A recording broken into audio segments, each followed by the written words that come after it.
Alors, jusqu'à maintenant, vous avez prospecté des actifs immobiliers qui répondent à votre besoin en termes de localisation, de surface, de prix, ainsi de suite. Et vous avez réussi à identifier parmi ces actifs celui qui a la meilleure rentabilité financière. Toutefois, la rentabilité financière à elle seule ne suffit pas de décider du choix définitif de l'actif à acquérir pour engager l'investissement. En effet, il faut mener une due diligence complète de l'actif, que ce soit technique, juridique, mais aussi environnementale, en vue de dresser l'ensemble des risques. Cela permet d'éviter toute surprise qui pourrait survenir suite à l'acquisition de l'actif et qui pourra mettre en péril la rentabilité estimée. Mais avant cela, il faut sécuriser le bien, le temps de réaliser cette due diligence pour éviter qu'il ne soit vendu à une autre personne.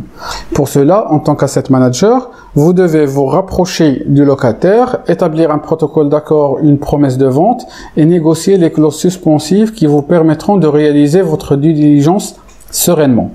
Ensuite, il faut entamer la procédure de due diligence. La due diligence consiste en une série de vérifications techniques, légales et réglementaires qui permettront de mieux connaître les faiblesses et les forces de l'actif avant de procéder à son acquisition. Le processus de due diligence est un acte de méfiance entrepris par l'acquéreur à l'égard du vendeur. Même s'il n'est pas obligatoire dans certains pays, il est indispensable à la réussite de toute transaction immobilière. On commence alors par la due diligence technique, qui est un diagnostic de l'état physique général du bâtiment.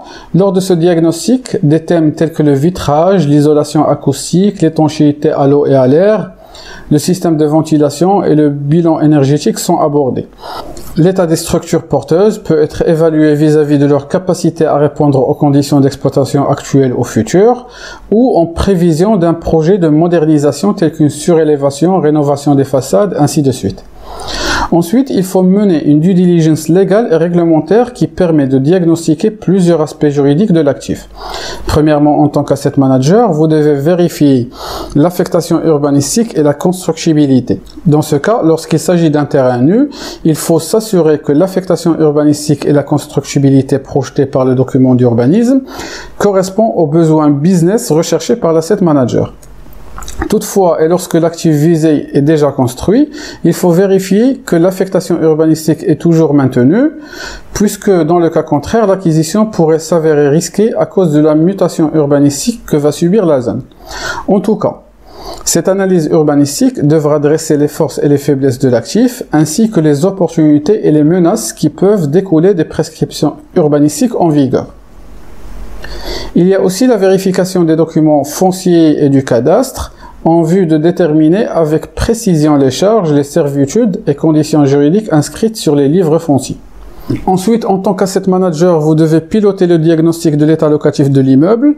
À ce titre, plusieurs vérifications doivent être menées qui vont vous permettre d'apprécier la performance locative du bâtiment. Les résultats du diagnostic ont une grande influence sur la décision d'acquisition de l'actif.